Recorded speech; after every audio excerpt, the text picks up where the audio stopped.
We call it the wrap-up smear. If you want to talk politics, you call it the wrap-up smear. You smear somebody with falsehoods and all the rest, and then you merchandise it. And then you write it, and they'll say, see, it's reported in the press that this, and this. So they have that validation that the press reported the smear, and then it's called the wrap-up smear. Now I'm going to merchandise the press's report on the smear that we made. And it's a tactic, and it's self-evident. Live from downtown Detroit, it's No BS Newshour with my main man, LeDuff.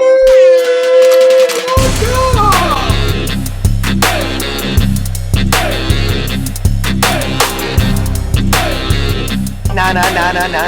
No bullshit!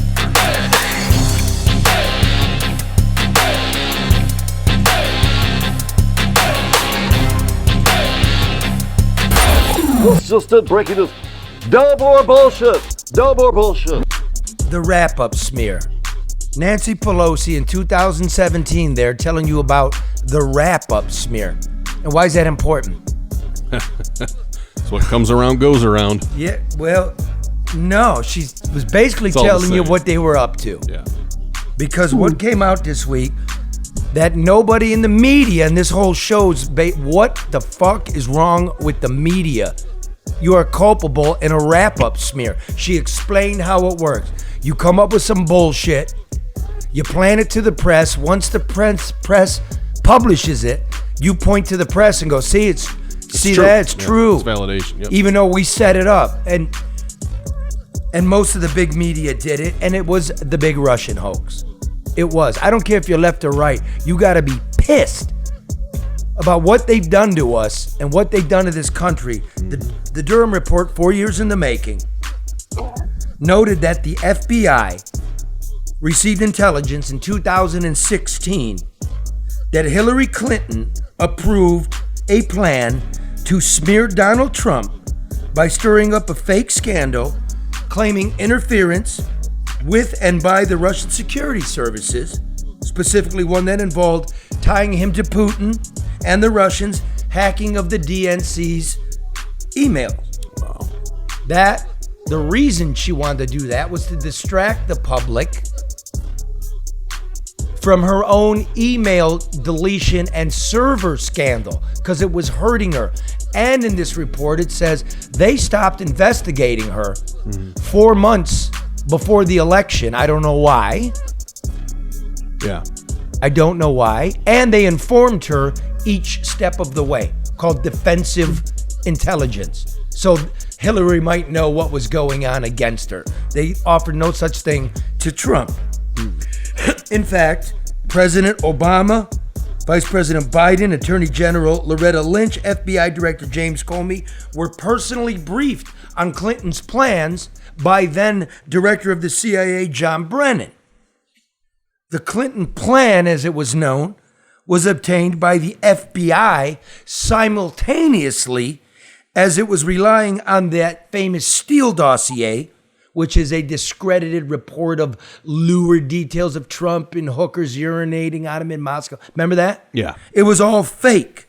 All of that was fake, which the FBI knew was being funded and promoted by Clinton in order and successfully to get spying subpoenas from the FISA court on 4 of Trump's campaign people, including Manafort and Papadopoulos. Yeah. Okay. Durham quotes information from a meeting between the dossier's author, former British intelligence agent Christopher Steele, and he notes, I read the fucking thing. It's insane. The report notes they just made shit up. Yeah. Just The totally dossier, made. yeah. They went on YouTube and found Russian experts who pretended like they were subsources. This is how fucking ludicrous this whole thing was. And Steele spoke with FBI agents, as well as texts between FBI officials who said this fucking thing's thin. I don't know. FBI officials were encouraged to stop writing, putting, in memoriam their doubts about this thing. Or the fact that they knew that the evidence was connected to Clinton. It was all fake. And Clinton's camp pushed this fakery to the media and to the feds. And if you look back, you read this report, the media is pretending they got it from somebody important, some Western intelligence official, when it was fucking Steele, the guy who was making it up. Yeah. And getting something from the FBI officials who knew it was fake and was pushing it out there. And the New York Times still hasn't retracted shit that even the FBI said was fake. Specifically, in 2017, captured communications between Trump campaign officials and Russian intelligence officers. Okay? So, we got a little circle of Trump haters. They lied to you on one side, you on the left that believe Rachel Maddow, who had to have known. You know, her defense was really interesting, too. I was trying to read, as much as I can about the coverage of it. Yep. And her defense was basically like, which was also very kind of a snobby answer, but which, what else do you expect? She's like, well, they tried to get 2 people on it. Both were acquitted, and all they got was a minor misdemeanor on a guy who sent an email. And my response is, just because you legally can't find someone guilty doesn't mean it's okay. Doesn't mean it's unethical. Doesn't mean it's shitty. Doesn't mean it's horseshit. Well, the FBI agreed with the findings that they went outside the road standards and the law. Yeah. The reason nobody's convicted is that's the way the government works. Yeah. Look at Flint. Yeah. Nobody did a day. Nobody in Detroit is going to see the courtroom on this poison they put in the grounds on these demolitions. Yeah, 'cause you can't We get a all know conviction. this. Mm-hmm. Doesn't mean it didn't happen. Nobody's investigating Dana Nessel for her vacation or Gretchen Whitman for her airplane. Or the gaggle, the 2 former speakers of the House. Yeah. And what really looks like your corruption deals, your land deals, your bullshit. And we're all sitting here picking sides. They censored the right and the left bullied everybody else. And then you come to find out there were no Russian bots, that the Hunter laptop was real, right? And Rachel Maddow's like, what? Doesn't matter if I bullshitted you forever, if we all turned on each other, if nobody believes in the foundational system of self-government. Yeah, very dismissive of it. Fuck off. You wonder why there's no public trust, Charlie. I mean, I think people know that they have no means of or degree of confidence in what they hear or what they're being told by their quote unquote elected officials. It's all performative. It's all and they're ganking the public as a result. And then, let's not forget what the right did. What do you mean fake election? What do you mean millions of ballots? What do you mean? Didn't Fox just settle with Dominion? Oh, we don't want to go there. Fuck. It's everybody, Charlie. Where can you turn? To the No Bullshit News Hour. Not afraid. We do our work and we got stuff. Oh, we got stuff. And no one will ever say, You are fake news. Fake news. Can you imagine? Okay, Trump, not a big fan. Y'all know that. I like some foreign policy. His domestic policy, his financial policy was shit. That's the root cause of the massive inflation, right?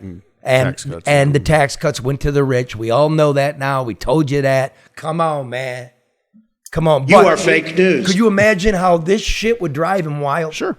This is the basis of his impeachment. Mm-hmm. So the fact that you're going to come to me and say he was twice impeached doesn't mean anything to me. Mm-hmm. Ooh, the phones are lighting up. Oh, my God. I'm not answering them.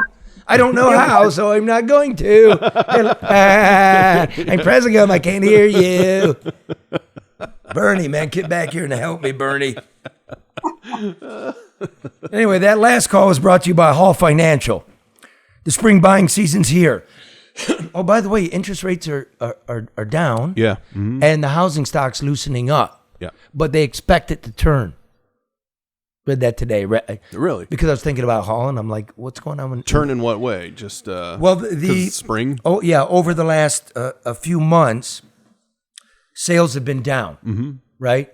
And now they're ticking up again. Yeah. And the rates are down. Yep. So now's the sweet spot. So if you think you might be time to buy, the first call you need to make is to Hall Financial. They got a ton of great programs. Are they still doing the 1% down? I believe so. Yeah, just give them a call. With up That's to the best way to $4,000 find in out. forgivable down payment assistance for qualified buyers. Yeah, call them at 866-CALL-HALL. And if you're thinking about spring or summer renovations or a second home up, fucking those neighbors remember to up do there, those something? neighbors. Oh, yeah, I got to get a that's fence put in. I got to take out a more than anything. If your equity, take advantage of the equity in your house now. Go to callhallfirst.com to get started for Hall's above and beyond 5-star service just for our listeners. 866-CALL-HALL. Beautiful. I think Luke Nowacki's coming in tonight. Oh, he is? I don't know. He's probably going to call me in the middle of the show. Ask us to go down and let him in. He knows I'm overreacting. Oh, that's not the way to do it. I know. That's why you got to call him. I'll come in. I'll see you. That's not a strategy, Charlie. It's not not a a strategy. strategy. I don't know what's going on. What's up with gold today? I don't know. It was up to 250. It's down to 2,000, right? Also, we had a banking crisis. Banking crisis is gone, but is it gone? I don't know. Luke knows. I can't spend my whole day doing this. There's actually people that sit around and think about this. He even taught me how to short the market. He did? Oh, Yeah. God, that's a game I can't play. Yeah, it's and it's very sophisticated. Exactly. So if I met a guy, he's got this feeling on like one of the auto companies. He wants to know how to do it, and I go, well, you need some expert advice. Don't just get in there Don't and just do it. jump in, no. Yeah, there's 10 ways to do it. Yeah. First one is 2. Second one is 4. Third one is 8. 663-4748. That's the 10 ways. 248-663-4748. Sound, rational financial advice. And my favorite insurance brokers. I got my insurance quicker than I got my tabs. I still don't have my tabs, but I got my insurance in a half an hour. Good. Think about that. And follow up. How you doing? Let's get a drink. Want to make sure you're satisfied. How'd you do that? Who'd you call? Legacy Partners. That's what you get with Legacy. I really believe in this company. They are great. They I'm not are joking. great. Yeah. They are great. 586-209-4106. They shop for you. Mm-hmm. All right. So they make their money getting the best deal for you. That's it. They're not there to gouge you. They're looking for the best price, and they've always delivered it and never pushed me into anything I don't want. That's Legacy.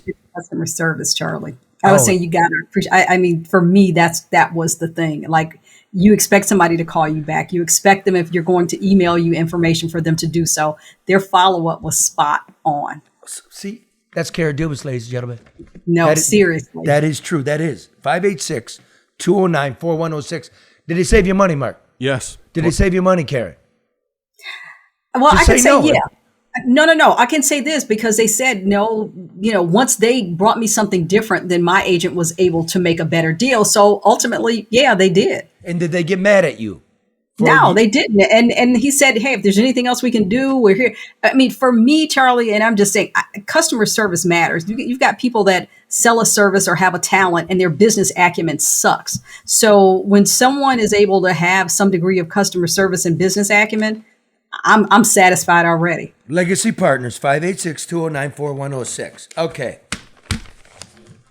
Here's the big news, breaking news. That's your cue, Mark. Well, I can play And it. do but not then- fix it in post. I'm sick of you fixing that in post.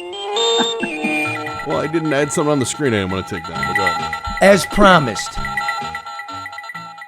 promised, imagine in those first horrifying hours after the mass murder on the Michigan State University campus, if the chief of the Lansing Police Department told the cameras that his officers had in fact responded to shots fired calls at the Gunman Street not 4 months earlier.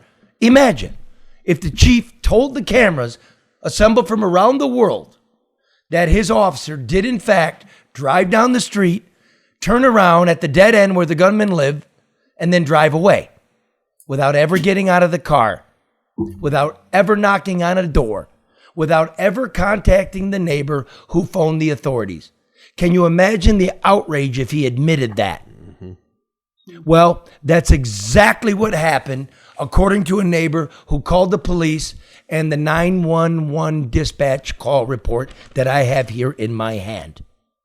Now, here's the twisted and misleading statement Chief Ellery Sosby gave 3 months ago when the horror was still fresh. I'd like to clear up just a few things, a few topics of misinformation that we have been asked about about either the accused McRae or the Lansing address on House Street in the city of Lansing. LPD has not responded to any welfare checks for Anthony McRae. There was a welfare check at the address on House Street on February 5th, but was not related to the accused. And LPD has not been called in any way to any shots fired at this address. That's not what I have, sir. Witness, ladies and gentlemen, the fiction of modern politics, the spinning of half-truths, and the intentional misdirection of blame and responsibility until a crisis grows old and the public loses interest, hoping no one finds out. But I did. And so, in keeping with the show, where is the rest of the media? No respectable reporter I know puts up with a public official who lies to them. Consider the morning after Anthony McRae's murder rampage, a half dozen neighbors told reporters from a dozen news outlets that they'd complained multiple times to the police that McRae would wantonly fire a pistol from his back porch. McRae's house sits at the dead end of Howe Avenue next to a park where children fly kites. The neighbor who lives 3 doors down from McRae called 911 on October 23rd, 2022, describing shots fired east of the dead end where McRae's home is located. Only McRae's home. That, according to the report, which reads, quote, heard 8 shots east of the dead end. Hear 1, short delay. Heard another one, and then 6 more. The dispatcher wrote, right here. A squad car arrived 10 minutes later. They drove to the dead end and turned around, said the caller, Nicole Murray, whom I reached, even though they blacked out her name. I'll find it. They never got out of the car, she said, and no, the police never contacted her, even though the police said they arrived at her house. Neighbors are incensed that they were not taken seriously, and so should you be, and I'm sorry for those whose children were killed, crippled, or just mentally scarred from being there. This is for you. I promised you I would. Had the police taken their complaints seriously, it's a very good bet that McRae would not have been able to legally buy a gun and indiscriminately murder college students. The killing of 3 and the crippling of 5 others is McRae's sin and his alone, and may he burn in hell. But the fact that he was legally able to purchase the firearm shows a failure at every level of public safety in Ingham County. Remember, McRae was arrested 4 years ago for illegally carrying a concealed weapon, which is a 5-year felony that would have barred him from buying the gun he used to do the killing. Instead, prosecutor Carol Simeon decided to charge McRae with a misdemeanor, transporting a loaded firearm in a motorized vehicle. Problem there? McRae was riding a bicycle. It was made up. Simeon, who took a winkum, blinkum, and nod approach to gun crime in Lansing, abruptly retired last December, and you have some explaining to do. Then there's the judge who allowed McRae to thumb his nose at probation. It's safe to assume from court records, as we've discussed before on this program, that McRae was smoking pot throughout his 18-month probationary period. The judge warned McRae about it, but never sent him to the can.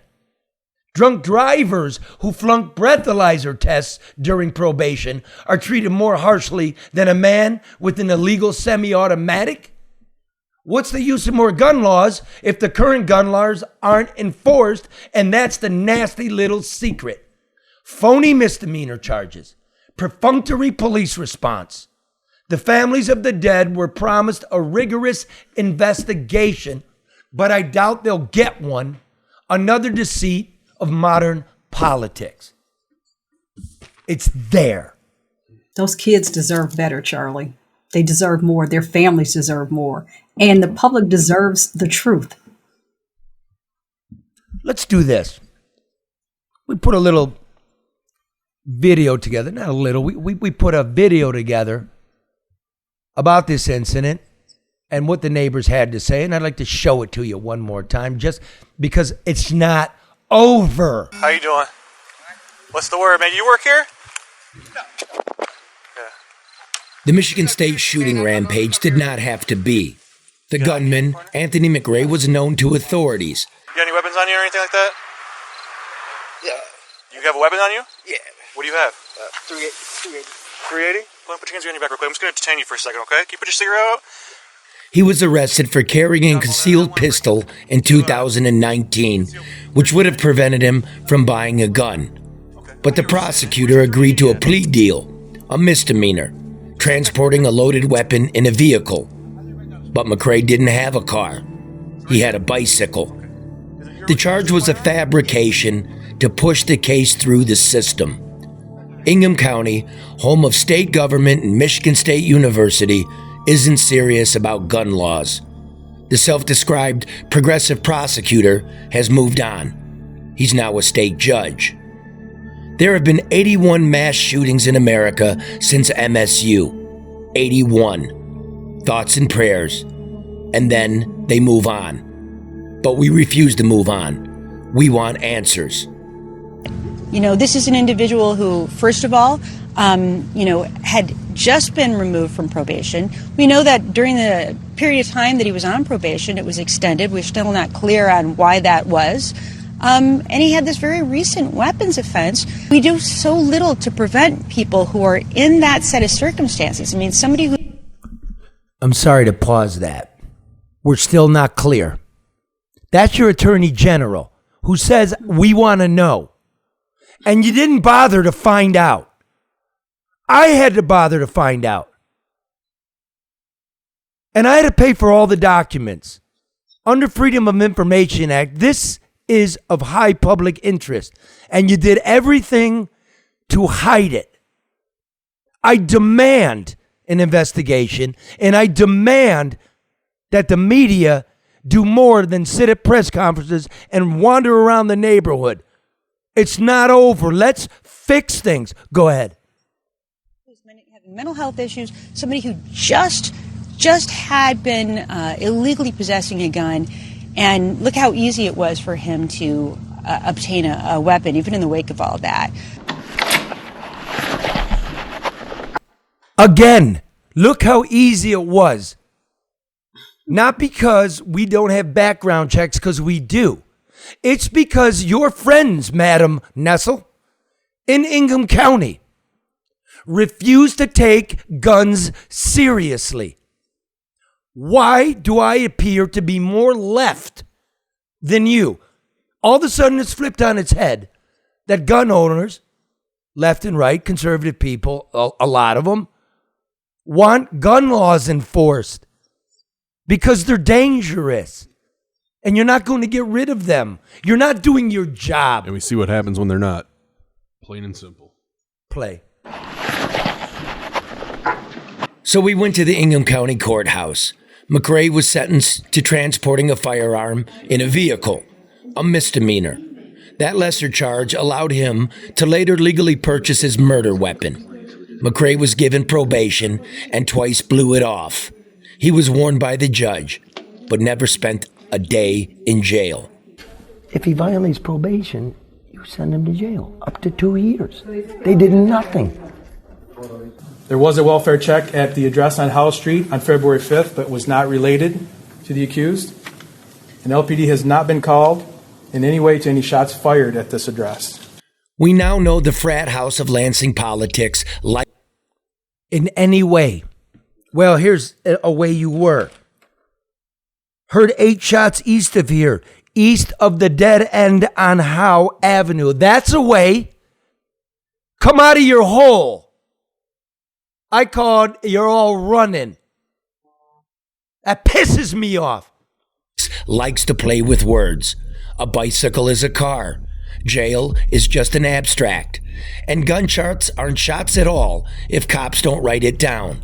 But listen to the neighbors. Police responded a whopping 134 times to this sleepy neighborhood between the night McRae was arrested for the gun and the night he went on his murder spree. McRae often fired a pistol from his back porch. The police said there was never any calls out here, but I found out they've been out here over 100 times in 3 years. Oh, they've responded over there several times. I don't know if it was, because of, their problem that they had over there, but there's always been problems on that corner. I've seen, the police presence show up quite a bit in the past couple of years. Was it over gunshots usually? I've heard gunshots, yes. Did you hear gunshots? You're right behind him. Yeah. I was in the backyard one day. Scared the shit out of me. I was back there working in the yard. It was when he was on probation. He was still firing that gun? Right. Oh, my. And the police were out here.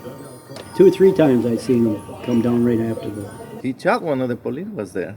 He did? Yeah. While the police were here, you could hear him shooting. He shoot one time, yeah. And you were here too? Yeah, I heard the police was in the truck. I don't know if he heard or no. I don't know if I can hear in my videos. I don't know if I can hear the shot, but yeah. Oh, you have videos of the police here? Yeah, I got videos, but I don't know if I can go way long back. Yeah. So there's some videotape of the police here. It's coming down to your word and the chief, and I know the truth when I see it.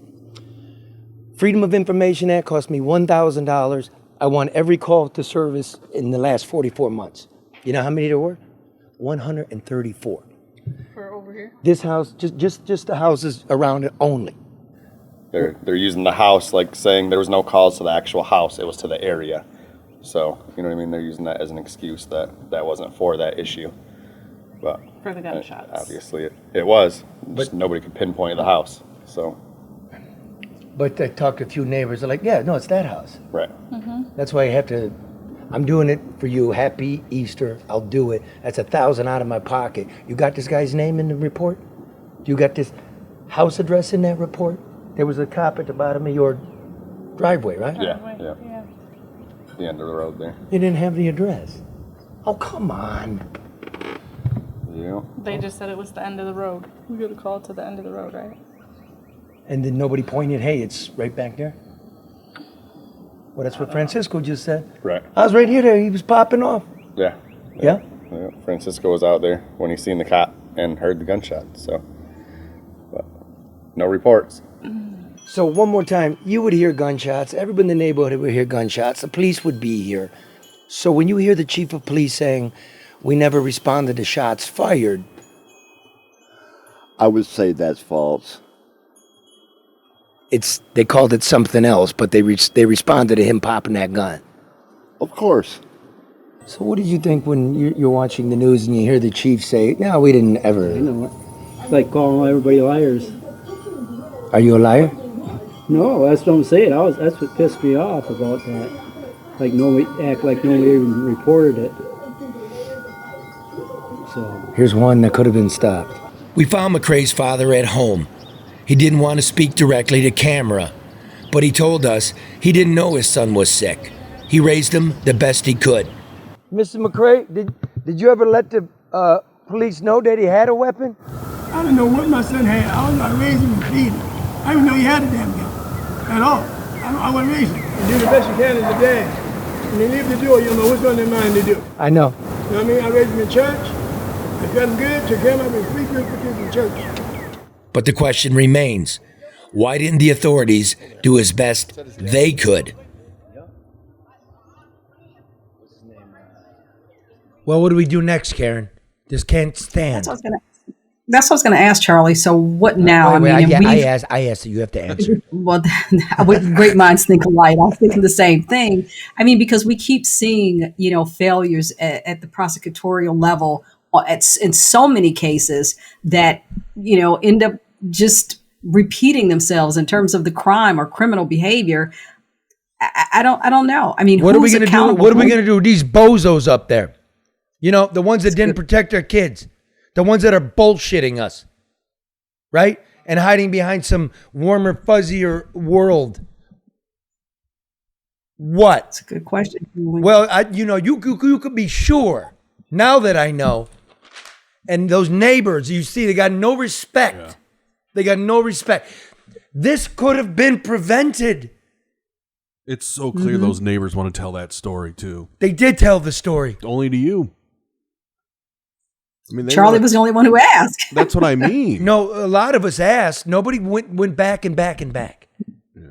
Well, but that's the thing, though, Charlie. I mean, and you went and talked to the neighbors. You got the information. You asked. You checked the boxes. A bunch of us did. A bunch of us did, but I went back a couple times, and then the stuff didn't line up. It didn't line up. You wait a minute. You went to the murderer's home 8 days before. Yeah, but it had nothing to do with him. Well, we never responded to shots fired. We all knew that, and then we quit. We quit. Like, today. In Detroit, what did the Wayne County prosecutor Kim Worthy's office do? They excused the pizza shooter. I'll take you back like a couple weeks. Pizza man delivers the pizza to the wrong address. The neighbors eat it. You know how it goes. Hey, man, we're all hungry. They eat it. The neighbor who ordered it finds out. I believe it was the neighbor. Apparently, they don't have witnesses. He comes over and shoots an adult man, an adult woman, and 2 kids. Yeah. And they let him go today because the witness didn't show up. Seems to me there's 4 witnesses. Yeah, they have bullets in them. Right? Yeah. You couldn't get anything more than that. Is this how lazy we are? Now he's out there? Yeah. What's he going to do when his food gets delivered to so someone when else it happens again? when it happens again, and they'll come back and somebody will say, hey, this was the guy that did A, B, and C, but he was, let go for this reason. And that's what I'm saying. It's a cycle. Okay. And then there's a cycle. Then here's the next one. The gas station murder like a week ago. Yeah. The guy's, fucking welfare card runs out, and he wants his $4 of snack cakes, and they lock him in because he's not allowed to shoplift them. He gets so mad he blasts everybody in the fucking gas station. I go to that gas station. Doesn't matter if I go to that gas station. Okay, so what happened? What's the guy's record? He was on probation for what? Oh, is that Luke? No, Vinny Limo. Stop it, Vinny. This is Ottawa calling. I'll get the limo. I'm getting the limo. The guy's on probation for a gun violation. He didn't get hit with the felony, which was felon in possession of a weapon. So what was he a felon for? Armed robbery. Oh, wow. He did 6 years. They waved him through. Wayne County Prosecutor's Office. This is the bullshit. Then they keep having press conferences. Look what we're doing. We're doing a holistic schematic bullshit. No, the problem is with the judges and the prosecutor. Yeah. I was on Guy Gordon show on WJR yesterday talking about Lansing, and I got a bunch of amens from Detroit police. Look, no cop in Lansing should lose his or her job over this. You know why? No. Because the prosecutor said from on high, I have no interest in gun charges. So why would a cop risk his or her life, do their job, only to see him kicked the next day, waving at the cop, the perp waving at the cop from the porch with their middle finger? I never thought that any officers should. It's more the anger of being lied to that they never responded. And again, that comes from the top. Keeping with the program. Yeah. Where's the media? You tell me about the gunshots and the pizza guy, and then you tell me, it gets kicked, and you don't look at anything. Mm-hmm. So how do we expect a reduction of gun violence at 50% when these type of behaviors are the norm? I mean, so how is all this working, or will it be another fudging of numbers? Yeah, and the chief federal law enforcement, the AG, the Attorney General of the Eastern District, is like, we're going to do some outreach.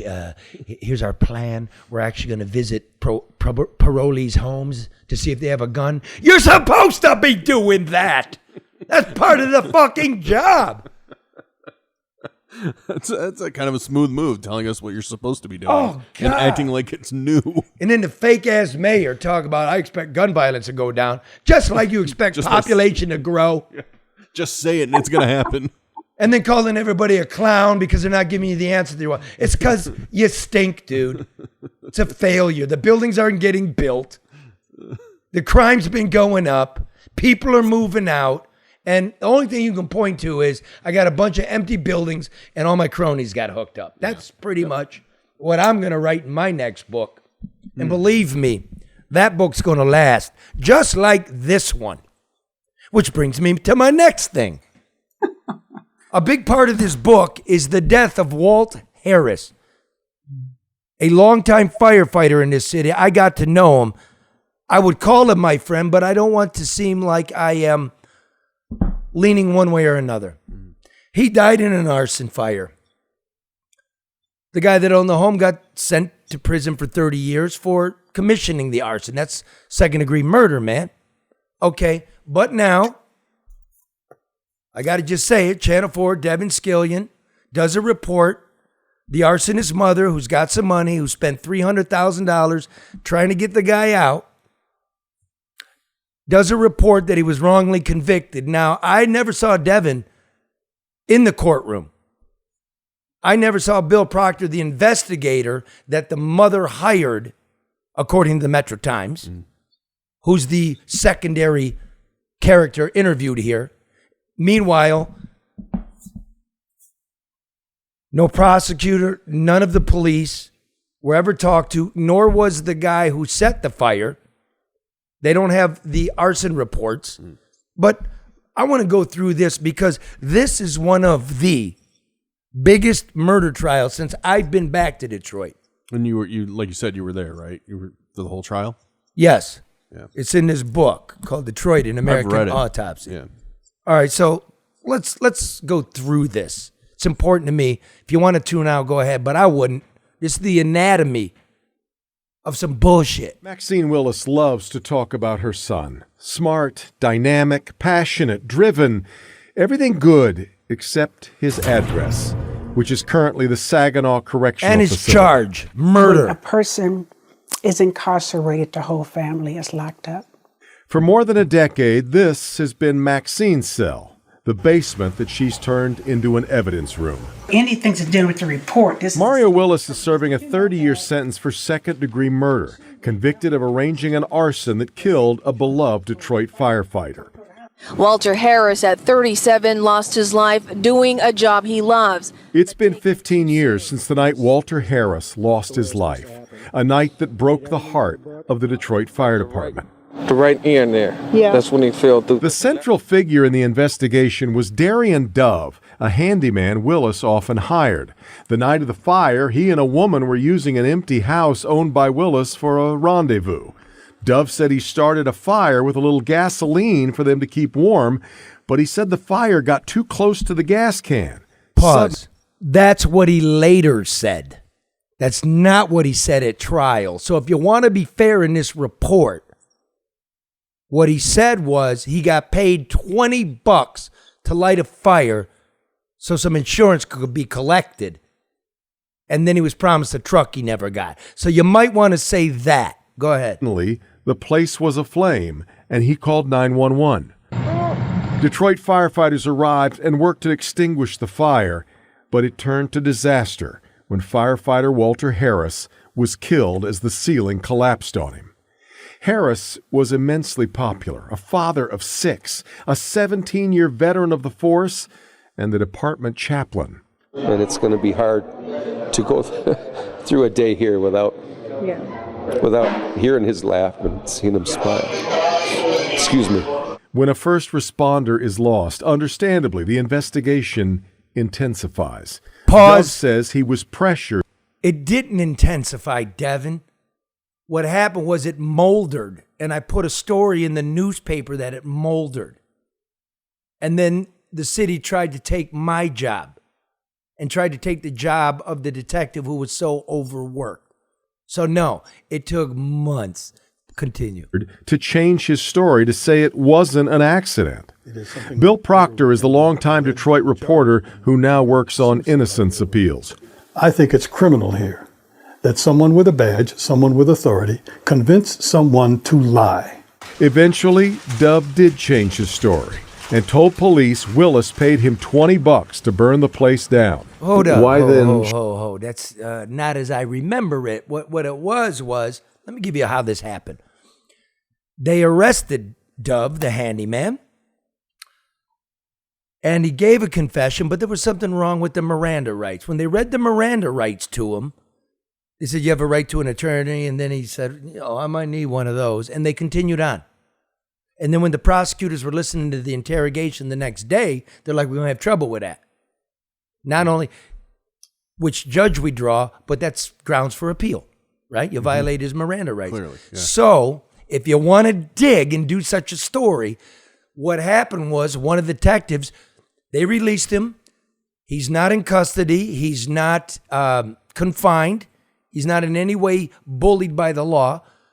The detective went over there with a secret camera in his button, put his foot on the porch, and talked to him and said, remember you told me, right? Trying to get what they had already gotten, but didn't Miranda him right. There was no need to Miranda if you don't have him in custody. Yeah, it's just conversation. That's the deal. Yeah. So the story didn't change. It's good detective That was work. the original story. Yeah. Then the guy, once he realized once he gave the confession, he didn't get a plea deal till months afterwards. Yeah. Okay, you get what you following me? Yeah. Okay, so he changed his story after, like, he's figuring out what's going on. Once he went in the can, but I watched him on the stand give the story. Should we not take him at his word when he says, look, I got paid $20 to set the place on fire? He said it. He said it, but what else has he said? Mr. You're supposed Dove was to know. convinced through threat, and he has written down what the threat was. Either you give us Mario or you go to prison for life. Pause. The house is gone. He wrote that when he was in prison, as prisoners are wont to do. It went to the Court of Appeals, who rejected a new trial for Mr. Willis. The justices calling the jailhouse recant suspect. Well, that's the end of story for me, man. Life. The house is gone, but this is where that fire occurred back in 2008. Couple of issues here. First, Darian Dove was the one who called 911. Arsonists aren't usually the ones who call the fire department. Pause. If you don't want the house to completely burn down, you would call. You'll call 911. Okay, I mean, you might mention that. Yeah. Okay. I don't think that's that unusual. And Devin's the first guy I've ever seen in that lot in a suit with a pocket square. Looks great. Midnight blue against verdant green. Good juxtaposition, yeah. But the bigger issue, perhaps, prosecutors suggested to the jury that this was a case of insurance fraud, burning down a house in exchange for the insurance money. What wasn't explained to the jury was that Mario Willis didn't have this property insured against fire. He didn't stand to make a dime. The jury was also told Pause there. Okay, here's what you didn't tell him, and maybe you don't know, Devin. I'm going to help you here. The fire occurred in 2008. Mr. Willis signed the home over to his fiancée in 2007, and it burned. And the handyman testified that you had him burn it that time too. And over $20,000 in insurance was collected that time, even though Mr. Willis didn't own the home. And as I recall, and it's a recollection because I don't have the transcripts, your fiance testified that she didn't know that you collected the insurance. So it's quite probable that Mr. Willis didn't know it wasn't insured anymore.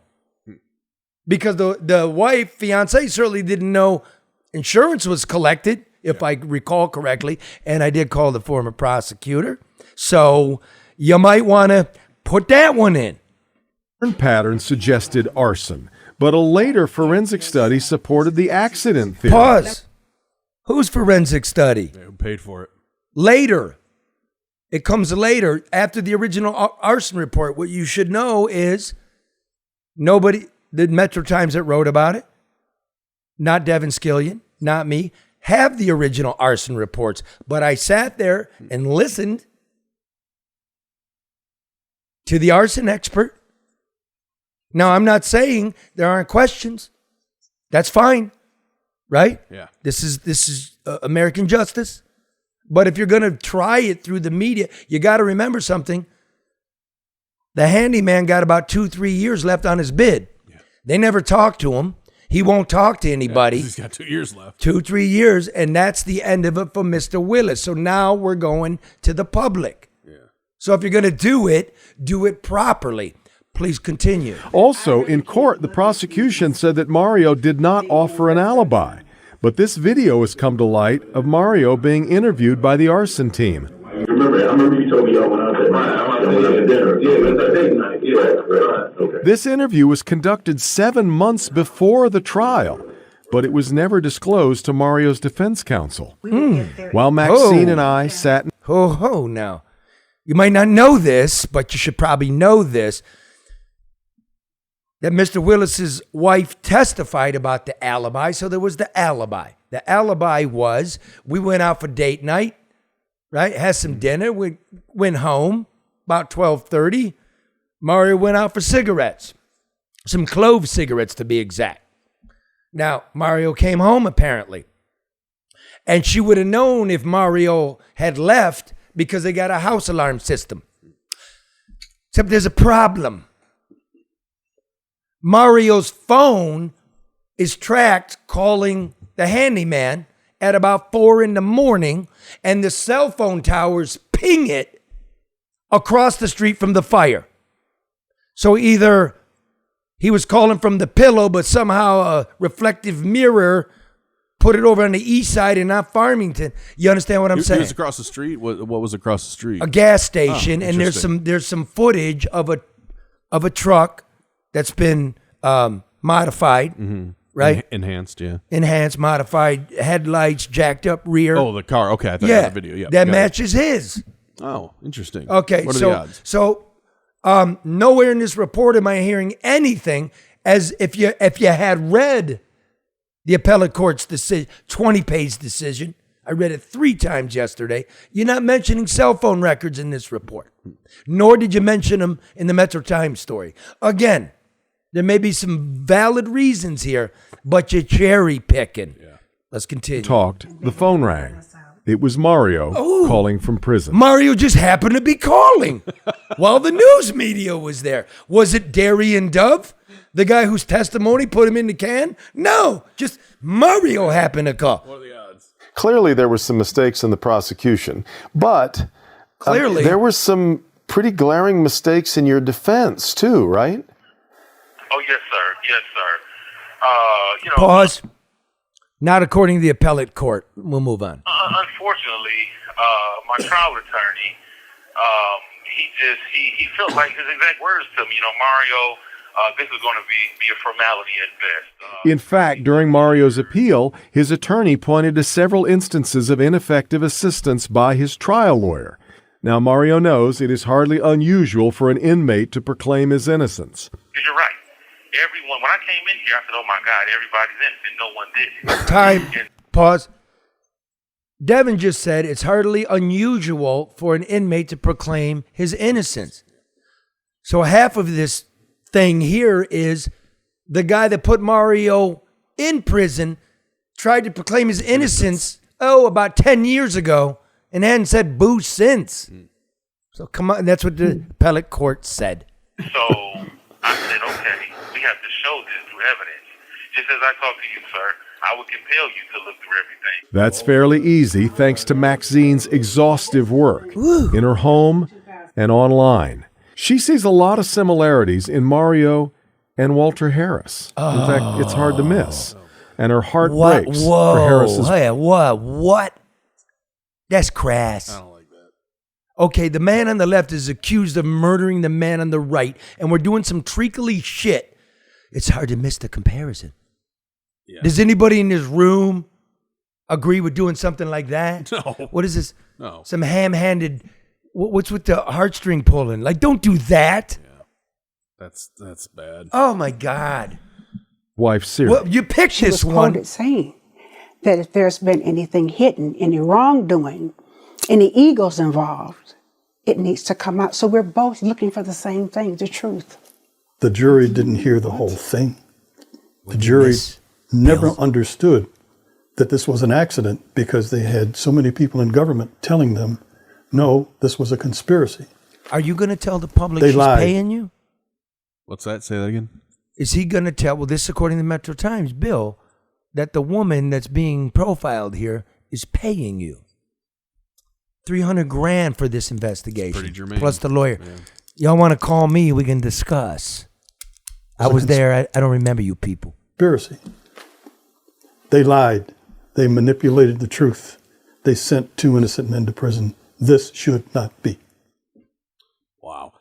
I'm glad you did that. One of my big pet peeves in general is, podcasts or news stories that present one side of a trial when the trial already happened, where people hear all the evidence. So it builds a lot of support for one side without hearing the other side. It just stinks. Here's where this is going. There's something called the Conviction Integrity Union at the Wayne County Prosecutor's Office. Okay. This is so weird. The unit can look. They won't talk to the prosecutor that tried the case, and they won't talk to the lead investigator. They're just going to look at this stuff, like shit like this. Mm-hmm. And they're going to make a decision. And then the county prosecutor, Kim Worthy, is going to make a decision one way or the other. So this has been tried, listened to by a jury of your peers.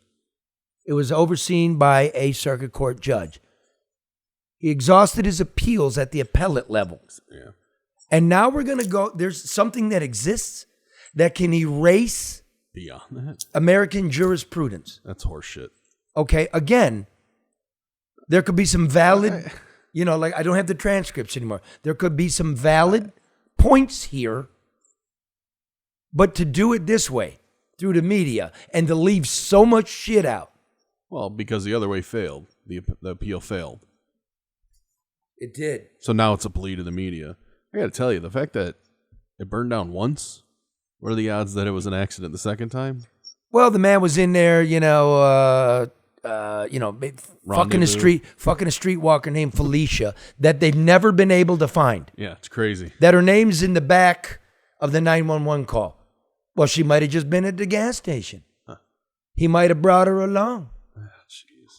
I don't know, but why is it a press thing now, Karen? I don't know. It's a good question, Charlie. But again, if in fact the family has engaged, Bill Proctor and is trying to bring some attention to it, they're doing a good job at doing so. I mean, but it will come down to the validity of the details that they're bringing up and out in comparison to that which was brought out earlier. I mean, so you can get public sympathy, but the case is not going to be determined by public opinion. It's going to be determined by 2 women. Valerie Newman, who's the head of the integrity squad, and Kim Worthy, right? And if they feel enough pressure, or I know them both to be people of integrity. I do. I know them both to be people of integrity. And there's no DNA here. There's no sketch that a former deputy police chief drew for a 14-year-old murder suspect, right? It happened in here. There's nothing deep and germane and explosive here.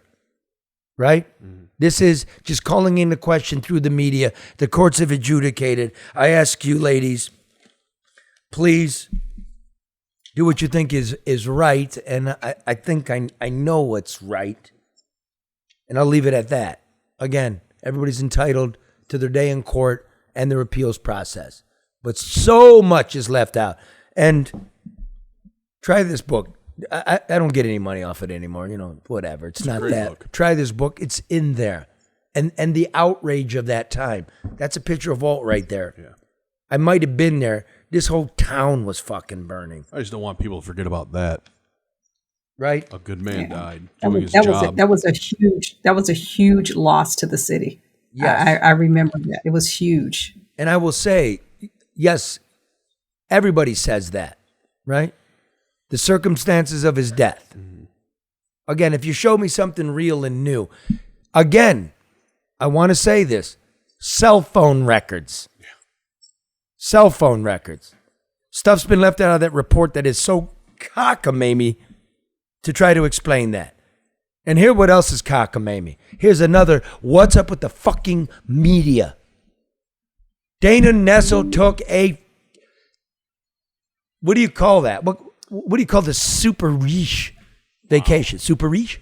Yeah, you just said it. Super riche. I mean, $9,000 a night penthouse, $10,000 That would be catamarans. What's that, Karen? That would be Uber. That would be Uber riche. Uber riche. All you gotta say is Ritz-Carlton. Are we mixing German and French? Oui. So Swiss. Yeah. So We are. Swiss. Right? And I'm telling you, Swiss, yeah. you probably like take your kabillions, you run them through the Swiss banks, and then you party in Turks Caicos. The Attorney General is taking a vacation with a prominent attorney with business before the state, and nobody's picked up on it except a senator from the great state of Michigan who's going to introduce legislation. It's not illegal. No. To take money from people with business before. They're all fucking So corrupt up there. unethical, man. But not the media, but Senator Jim Runstead from Oakland County took notice. He delivered this speech this week on the Senate floor, and we'd like to take you out with it. Joseph Jefferson Jackson, nicknamed Shoeless Joe, played Major League Baseball in the early 1900s. His batting average was the fourth highest in Major League history. He ranked 35th on the list of 100 greatest baseball players. Yet no one remembers any of that. Joe is best remembered for his involvement in the Black Sox scandal, in which members of the 1919 Chicago White Sox participated in a conspiracy to fix the World Series. As a result, the commissioner banned Jackson from baseball after the 1920 season. So all of his great baseball achievements are forgotten. In fact, Joe is best known for only one single historical phrase.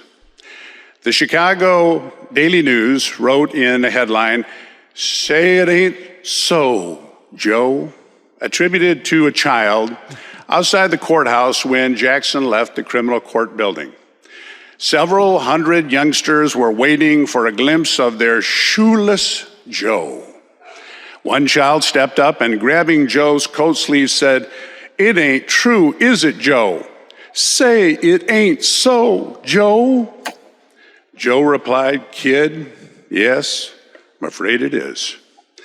The young lad sighed, "Well, I never would have thought it." The boys opened a path for the ball player who stood in silence until he passed out of sight. And so it is with the disillusionment that comes to people with many public figures that we thought we could trust. For instance, as you know, just last week I indicated I thought Attorney General Nessel was the one and the only Democrat I might really be able to work with on some transparency issues here in Lansing. But now even that one Democrat's commitment is called into question. I read a Detroit News story covered by Pulitzer Prize-winning reporter Charlie LeDuff about her island vacation with a big shot prominent campaign donor Kelly Newman, who owns a law firm in the state. The pair stayed at the penthouse of the luxurious Ritz-Carlton Resort in Providencial's accommodation at almost $9,000 a night. The Washington Liberty Beacon also reported that they also reserved and chartered the Ritz-Carlton's exclusive opulent sailing yacht for a trip that cost nearly $10,000. LeDuff reports the penthouse bill, the hotel confirmed, was picked up by the prominent Traverse City lawyer with overlapping interests with Nessel's office, namely in nursing home malfeasance and auto insurance claims. To date, we can't get any confirmation as to whether that host ever got reimbursed, and if so, when was that reimbursement paid? Was the big donor law firm doing any business with or suing any part of the state of Michigan? We simply don't know.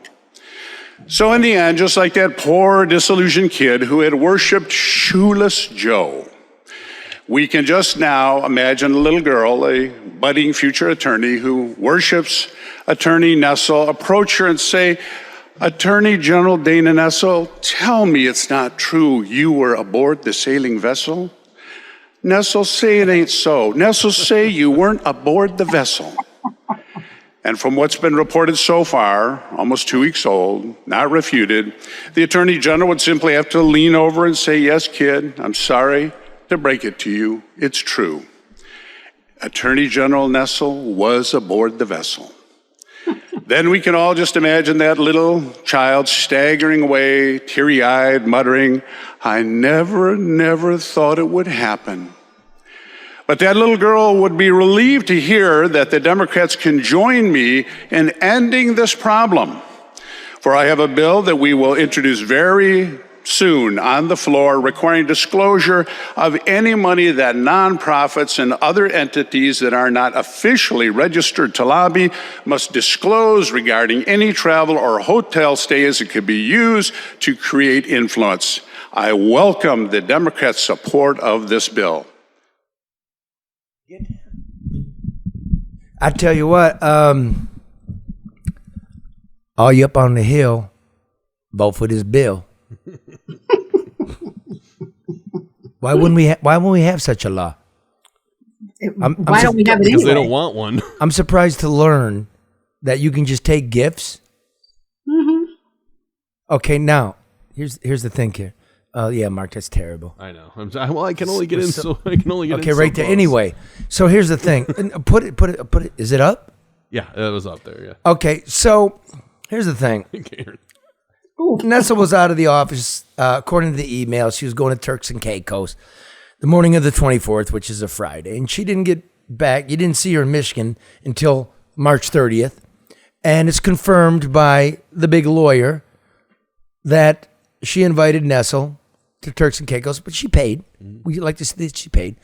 And this is from the Insta of Kelly Newman.